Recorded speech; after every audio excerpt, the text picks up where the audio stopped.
My name is Surinder Kaur, and I presently own the Beauty Wardrobe Limited in Bradford.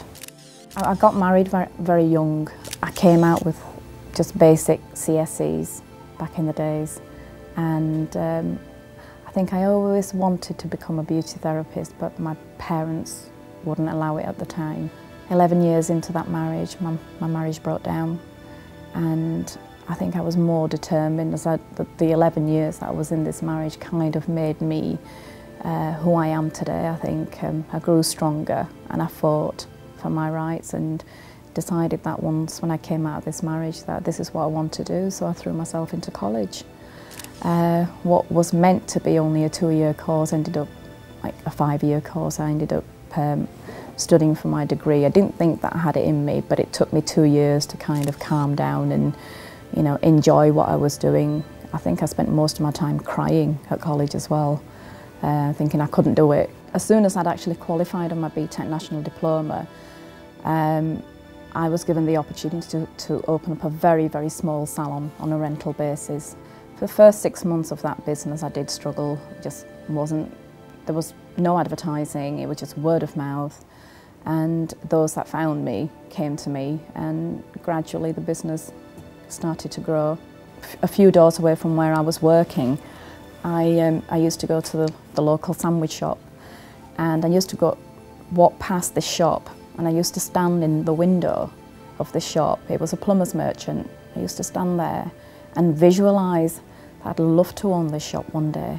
As I was kind of nearing finishing the H&D course, I decided to approach the owner of that business and asked him whether he'd like to sell the property to me. And they said, yeah, why not? And I think within about 2 or 3 years of actually being at the Beauty Wardrobe at the new site, I felt as though everything was becoming more cluttered in the salon, and we were just finding the fact that the salon was way too small for what I wanted to do.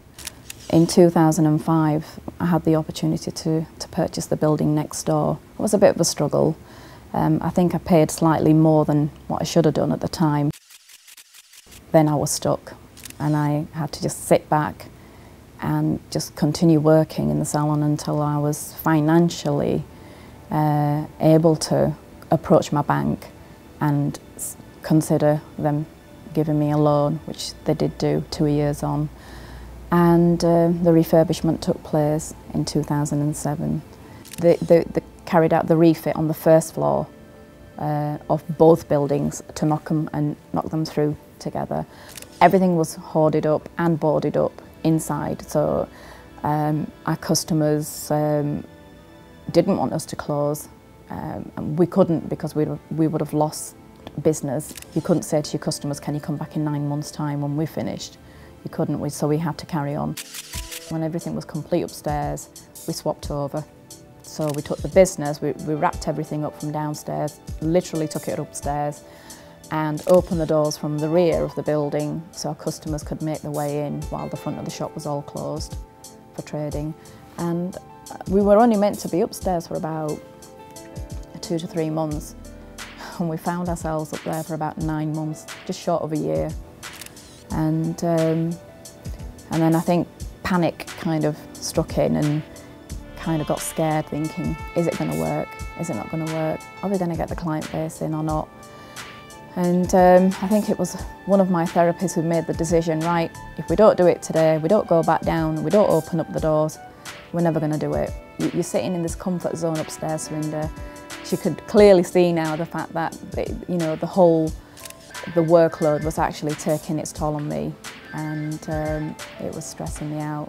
I was ill with it, and I think I'd just given up to that point. She goes, you can't give up now. She's only 19 years ago, Sarah Blades, and can't give up now, Surinder. We've got to make this decision of opening the doors to the public now.